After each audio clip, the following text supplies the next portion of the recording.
நான் உங்ககிட்ட ஒண்ணு கேக்குறேன். கேளுங்க. இறைவன் இருக்கிறானா இல்லையா? அப்படி இருக்கான்னா எப்படி நம்புறது? இறைவன் இருக்கிறான். நம்புற? நாம ஐயா முழுமையா நம்புறேன். சரி, எப்படின்னு சொல்லுங்க. ஐயா அதுக்கு நல்ல ஒரு உதாரணத்தை சொல்றேன்.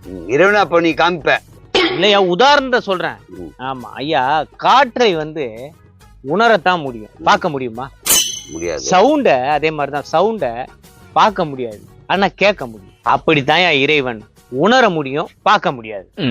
சரி, இப்போ அந்த உணர்வு பூர்வமா உன்னை என்னை இயக்குவது இறைவனா இல்ல நம்மளே இயக்குறோமா? இறைவன் தான் இயக்குறான். நீங்க வேணா அப்படி சொல்லிங்க, நான் அப்படி கிடையாது. ஆனா உங்களையும் இறைவன் தானே இயக்குறான். உங்க கை காலு கண்ணெல்லாம் நீங்க அசைக்கிறீங்களா, இயக்குறீங்களா? அது நீங்க இயக்குறீங்களா இல்ல இறைவன் இயக்குறானா? நான் தாங்க இயக்குறேன். நான் இப்ப நினைக்கிறேன், கண்ணு மூடுறேன், கண்ணு திறக்கிறேன், கையை தூக்குனா தூக்குறேன், அதை நான் இயக்குறேங்க. இல்லண்ணா, இறைவன் தான் இயக்குறான். எப்படி சொல்லுங்க? 5 நிமிஷம் மூச்சு விடாம இருங்க பாப்போம். அது எப்படிங்க?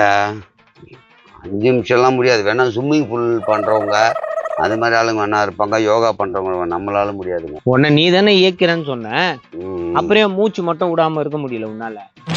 அதுக்குள்ள ஸ்விம்மிங் பூல் யோகா காரணம் எடுத்துக்காட்டு சொல்லிட்டு இருக்க. அதுதான் உன்னை இறைவன் இயக்குறான்னு சொல்றேன். சரி, அப்ப நான் இதை கேட்கறேன், இதுக்கு பதில் சொல்லு. நடப்பது அனைத்தும் இறைவனுக்கு தெரியுமா தெரியாதா? எல்லாத்தையும் கடந்து நிற்பவன் தான்ப்பா இறைவன். அவனின்றி ஓர் அணுவும் அசையாது. நடந்தது, நடக்கிறது, நடக்க போறது எல்லாமே இறைவனுக்கு தெரியும். தெரியும்ல? அப்போ உங்க வாதத்துக்கே நான் வரேன்.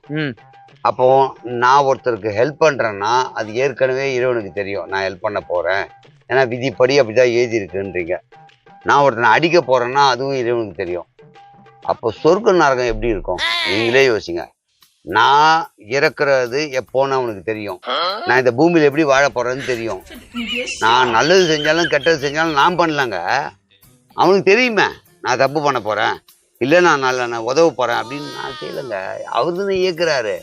அப்புறம் எம்எல்ஏ எப்படி சொல்லுவீங்க நீங்க? இதுல சொர்க்கம் வேற நரகம் வேற, அங்க போயிடுவேன் இங்க போயிடுவேன்னா எப்படிங்க? இறைவனோட படைப்பை யாராலையும் யூகிக்க முடியாதுப்பா. உன் கேள்விக்கு பதில தேடு. பதில் கிடைக்கலன்றதுக்காக நீ கேட்ட கேள்வி சரின்னு ஆயிடாது.